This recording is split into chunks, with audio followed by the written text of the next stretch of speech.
Percentile. इसका मतलब ये जो है 12 लाख स्टूडेंट्स, इसका 3%, इसका 3% जरा देखो।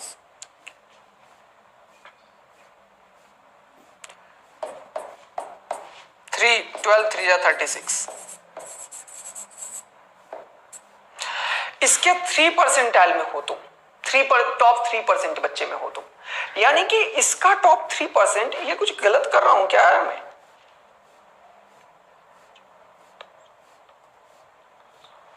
हाँ सही है, 12 लाख स्टूडेंट्स है, इसका 3% अपना हो गया क्या? 12 3 जा 36,000। तुम्हारा रैंक आया 36,000। अगर तुम्हारा परसेंटाइल है कितना, मान के चलो 97 और 98 के बीच में, तो तुम्हारा कहीं ना कहीं रैंक टकराएगा 36,000 के बच्चों में। अब एनआईटी में कंप्यूटर साइंस कितने को मिल रहा है? 2 से 3 हजार बच्चों को। मैं जनरल कैटेगरी को लेके सारा बात कर रहा हूं, अगर किसी का कैटेगरी है तो उसके अकॉर्डिंग थोड़ा थोड़ा नीचे कर लेना, ठीक है? ओबीसी वाले हो तो थोड़ा नीचे कर लेना, उसके लिए मैं नहीं बोल रहा हूं। 36,000 रैंक में टॉप एनआईटीज तुम्हें नहीं मिलेगा, टॉप ब्रांचेस तुम्हें नहीं मिलेगा, ये बात क्लियर कट करना बहुत जरूरी है। तो क्या करना पड़ेगा? ये तुम्हें 99 परसेंटाइल की कैटेगरी में एंटर करना पड़ेगा। ये परसेंटाइल ना थोड़ा सा कंफ्यूज कर देता है बच्चों को यार। जिसके 97 आ गए, 95 आ गए, उसे लगता है कि मैंने तीर मार दी, बहुत ही बकवास है, गलत है ये। 95 परसेंटाइल वाले का जनरल कैटेगरी बच्चे को एनआईटी मिलेगा या नहीं मिलेगा वो भी डाउटफुल है, क्योंकि उसका रैंक लगभग 86,000 के आसपास पहुंचेगा। अच्छा ऐसा क्या? हाँ, तो अब तुम्हें जो 97 से 98 तक लाए हो, सर हम तो 36 परसेंटाइल लाए हैं, 85 सबके पास आ रहा हूं, मैं सबके पास आ रहा हूं, डोंट वरी। पहले इन लोगों का जो जिनका कॉन्फिडेंस बहुत ऊपर हो गया है ना, उनको तो दिखाएं दुनिया कि भाई तुम्हें करना क्या है आगे। तो इन बच्चों के लिए क्या है, अब तुम्हारा रैंक बेटा 36 से 40,000 के बीच में आएगा, तुम्हें मिल जाएगा कहीं ना कहीं एनआईटी, लेकिन तुम्हें दिक्कत आएगी, अच्छा खासा दिक्कत आने वाला है, क्योंकि तुम्हें ब्रांच मन का नहीं मिलेगा, जगह मन का नहीं मिलेगा, कोई नई न्यूज एनआईटीज वगैरह मिल जाएंगे तो फिर तुम परेशान रहोगे। तो तुम्हें अब यहां से उठ के 99 परसेंटाइल के कैटेगरी में एंटर करना है। पहला टारगेट है अपना, तुम्हें 99 परसेंटाइल कैटेगरी में एंटर करना है और ये साथ साथ मेन एडवांस करना है। तुम्हें अब एडवांस और मेंस दोनों की तैयारी करनी है, ठीक। ये है कहानी। और ये जो हो गया खत्म, इसके बाद ये वैसे बच्चे जिनको लग रहा है वो तीर मार के आए हैं, नहीं, तीर मार के सिर्फ ये बच्चा आया है आज के डेट में, ठीक, क्योंकि उसने इस एग्जाम का काम खत्म कर दिया। अब उसे नहीं सोचना है कि अगला 3 मेंस में वो क्या कर रहा है, उसका मन होगा देगा, मन होगा नहीं देगा, लेकिन तुम सब दोगे, राइट। अब तुम्हारा टारगेट सिर्फ और सिर्फ एडवांस है।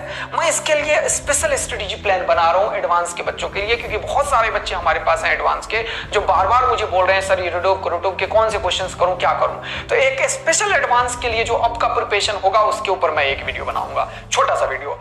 फिलहाल हमने ये सारे कवरेज कर दिया हमारे बहुत ही 30 मार्क का बच्चों के लिए। अब हमारे पास जो मोस्ट ऑफ द पॉपुलेशन है वो हो सकता है कि 97 से नीचे आए, उसके पीछे हमारी भी बात है कुछ, क्योंकि हमने पूरा कोर्स कंप्लीट नहीं किया है अभी। तो मैं एक्सपेक्ट भी तुमसे नहीं कर रहा हूं कि तुम 99 परसेंटाइल से ज्यादा ले आते इस बार या 97 ले आते। तुमको तो मैंने बोला था कि सिर्फ अटेम्प्ट दो बस। तो तुम्हें एकदम डरना नहीं है, क्योंकि मेरे पास इतने सारे बच्चे हैं लास्ट क्लास में, मैं डिस्प्ले कर दूंगा एक दिन लाके, जिन्होंने फर्स्ट अटेम्प्ट में लास्ट ईयर 92 परसेंटाइल लाया। डीसी में पढ़ रहा है कंप्यूटर साइंस इंजीनियरिंग, ये मतलब DTU दिल्ली टेक्नोलॉजिकल यूनिवर्सिटी, बहुत बड़ा कॉलेज है, IIT से भी ऊपर है। IIT दिल्ली के बाद इसका पोजीशन आता है प्लेसमेंट में, दिल्ली में ये कॉलेज है। इसमें एडमिशन लिया, फर्स्ट अटेम्प्ट में उसका आया 92। उसको मैंने बोला बेटा जान लगा के पढ़ाई करना है तेरे को, तेरा हो जाएगा। सेकंड अटेम्प्ट दिया उसने और वो इसको पहुंचा दिया कहां पे, 98 प्लस पे। उसका DTU में हो गया भाई, हाँ दिल्ली का था इसलिए। लेकिन इस यहाँ पे फर्स्ट में 92, देखो क्या छलांग लगाया यार उस बच्चे ने, 50,000 बच्चों के आगे निकल गया दूसरे अटेम्प्ट में। बहुत सारे बच्चे ऐसे होते हैं, उसको तो मैं एड्रेस कर रहा था, मैं बार बार देख रहा था उस बच्चे को, तो इसीलिए मैं बोल पाया उसे। तो मेरे पास सामने बैठ के पढ़ रहा था कॉलेज में, बार बार आता था वहां जो पास मेरा था ऑर्गेनाइजेशन वहां पे, और बार बार उसे मैं बोल रहा था बेटा तू हो जाए, कर देगा। और देखो 40,000 बच्चों से आगे निकल गया वो तुरंत से। तो फिलहाल ये मैंने क्यों बताया, क्योंकि तुम्हें ये बात समझ में आए कि पास्ट डेटा है ऐसा हमारे पास कि जो इसका पहले अटेम्प्ट खराब हुआ था वो सेकंड अटेम्प्ट में बहुत ही बढ़िया किया। लेकिन मेरे पास इससे ज्यादा डेटा ऐसे बच्चों का है जो फर्स्ट अटेम्प्ट में 97 परसेंटाइल और उससे ज्यादा लाया था, सेकंड अटेम्प्ट में खत्म हो गया। सेकंड अटेम्प्ट में खत्म हो गया मतलब यार मार्क्स कैसे ला रहे हैं जानते हो, 89। पागल हो गया था ये लोग, अपने आप को समझ लिया हमें 91 हो गए। सेकंड अटेम्प्ट में बर्बाद है, एडवांस बर्बाद है। तुम्हें ये काम नहीं करना है, तुम्हें एडवांस के लास्ट डे तक भी उतना ही मेहनत करना है जितना तुम फर्स्ट अटेम्प्ट से पहले किए थे। ये जीवन का एक ऐसा लड़ाई है, तुम्हें सिर्फ एक बार लड़ना है भाई। उसके बाद तुम्हें एक तगमा लोग पहना देंगे IITian और NITian का, फिर तुम जिंदगी भर ये चीज लेके जाओगे। तो सोचो this is the biggest achievement of your life, मैं यही बोलता हूं। तुम अंडर ग्रेड कहां से कर रहे हो, ये बहुत बड़ा चीज होता है लाइफ में। अभी तुम्हारे पास समय है, 2-3 बार अटेम्प्ट दे रहे हो, बार बार भगवान तुम्हें मौका दे रहे हैं, ठीक है। और हमारे NTA वालों ने बिल्कुल भगवान की बातों को मान लिया, ऐसा समझ लो। तो तुम इसे अपॉर्चुनिटी में कन्वर्ट कर दो। ये जो रेगुलर एग्जाम ले रही है ना NTA, इसको कन्वर्ट करो एक बेस्ट अपॉर्चुनिटी में बेटा, और जान लगा के मेहनत करो। देखो मजा आ जाएगा जीवन का, बहुत ही बेहतरीन तरीके से पढ़ाई करोगे, राइट। Yes sir. अब इसके बाद का क्या है अगला आइटम, तो मैंने अभी एड्रेस किया है 2 टाइप के बच्चों को। एक तो मैंने एड्रेस किया ये हमारे 30 मार्क का बच्चों के लिए, एक एड्रेस किया मैंने तुम्हें कि एक ऐसा बच्चा जो खराब करता है रिजल्ट, तो उनको। और अब मैं एड्रेस कर रहा हूं इन जनरल सारे बच्चों के लिए। तो क्यों जो 50 परसेंटाइल लाए हैं अभी और जो 85 लाए हैं, जो 90 लाए हैं, सब बराबर है आज के डेट में। हाँ सब बराबर है, मेरा बात समझ लो। क्यों? क्योंकि उन लोगों को भी कॉलेज नहीं मिल रहा है और तुम्हें भी नहीं मिल रहा है। हाँ कहां पे अलग है, उनका थोड़ा प्रिपरेशन है और तुम्हारा प्रिपरेशन नहीं है। मतलब जो 80 से नीचे लाए हो और जिन जो 80 और 90 के बीच में लाए हैं, वो जो 10-15 परसेंटाइल का गैप है वहां पे, उनका प्रिपरेशन है थोड़ा, इसलिए वो लाए हैं, और तुम्हारा नहीं है, इसलिए दिमाग में कोई अंतर नहीं है, सब बराबर है बेटा। तो अब तुम्हें 100% करना यह है कि जो पुराना सिलेबस है, जो हो चुका है उसके पीछे लगना है और न्यू सिलेबस जो बचा हुआ है, न्यू सिलेबस जो बचा हुआ है उसे भी करना है, उसे भी करना है। तो अब का प्रिपरेशन दो तरीके से चलेगा, एक जो हो चुका है और एक न्यू सिलेबस उसे भी करना है।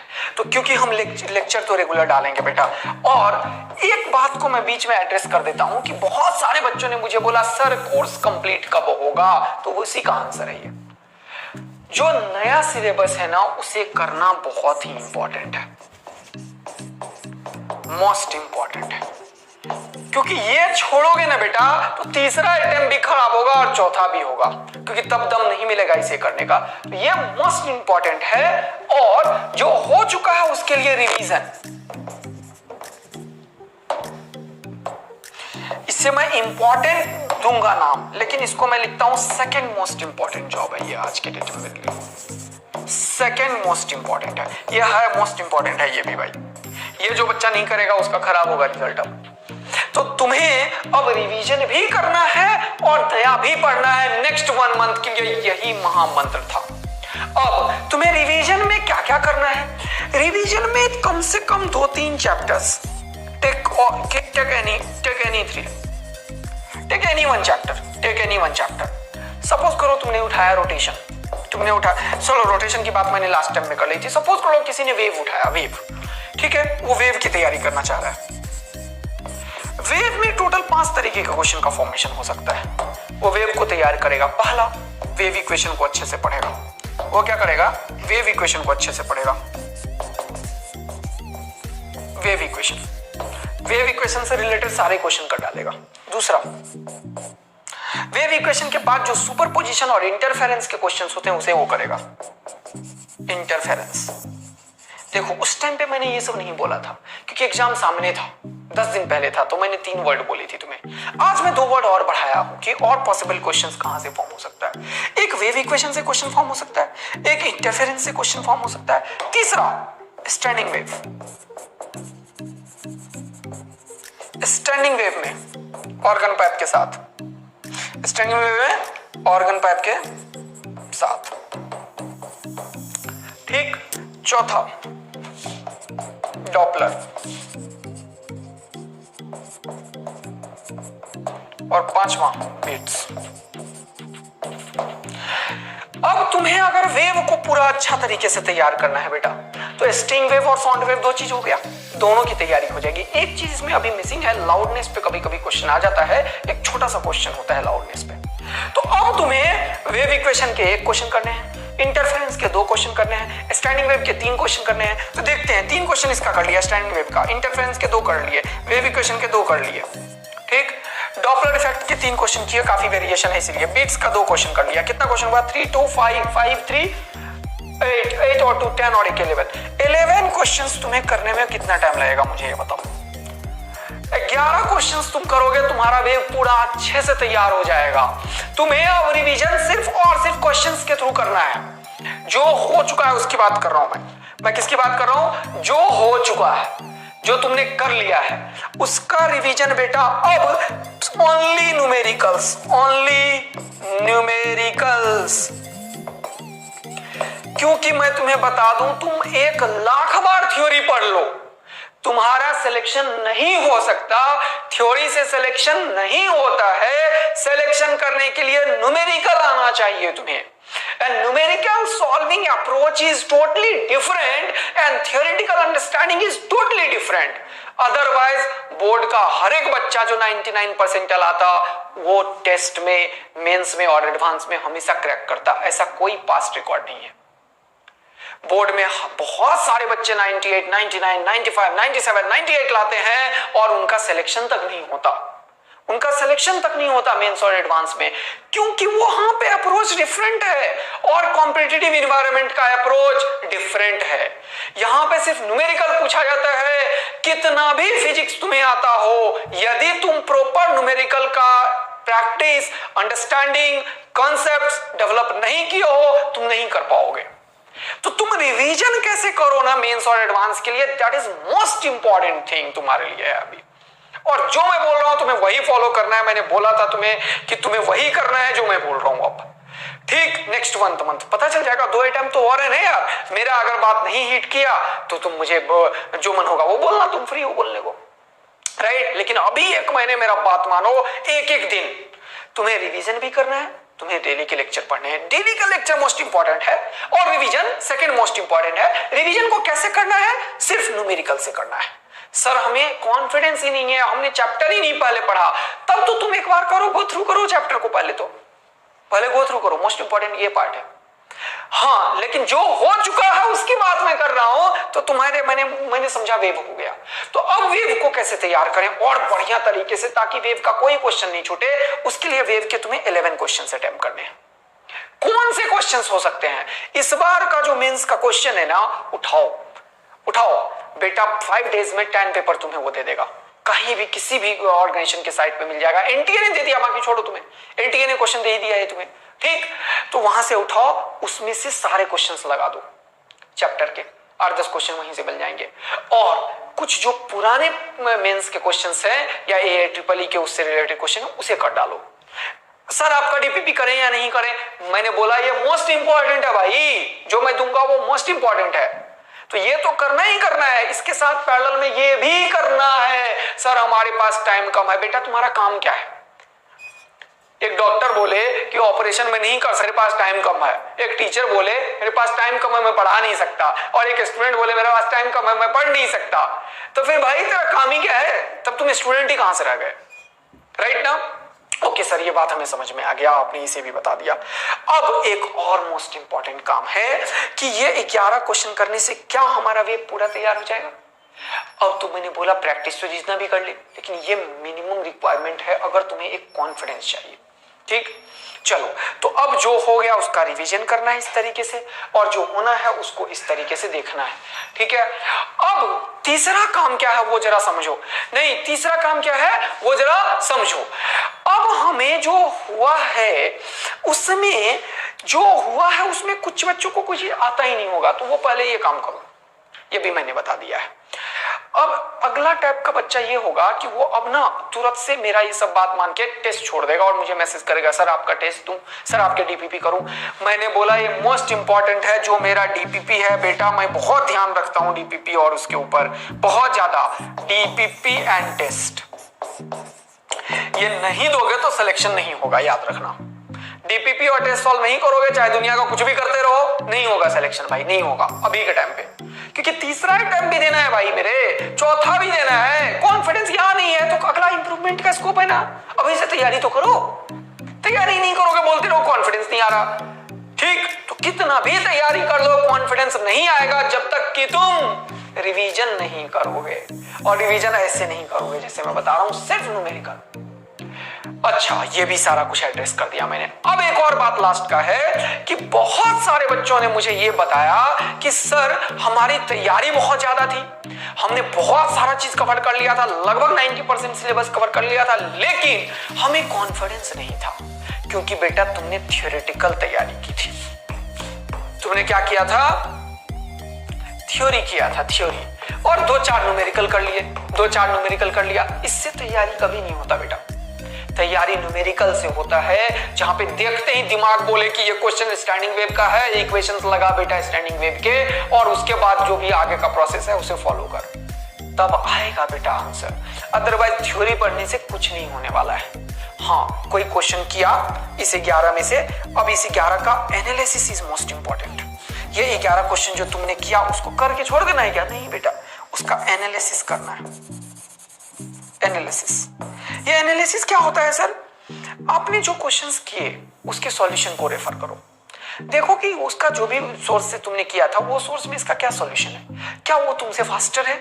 अगर वो तुमसे फास्टर है तो उसे अडॉप्ट भी करो और फिर से उस क्वेश्चन को दोबारा से लगाओ। मतलब जितना टाइम तुमने इसको करने में दिया उसका डबल टाइम तुम इसके एनालिसिस में दो। ये एनालिसिस तुम्हें कॉन्फिडेंस देगा। वो जो लैक ऑफ कॉन्फिडेंस तुम्हारे अंदर था ना, ड्यू टू दिस एनालिसिस, तुम्हें क्वेश्चंस का ट्रीटमेंट ही नहीं आया समझ में। क्वेश्चन का अंडरस्टैंडिंग ही नहीं समझ में आया, तो तुम्हें इसके ऊपर काम करना है, राइट। तो समझ में आ गया?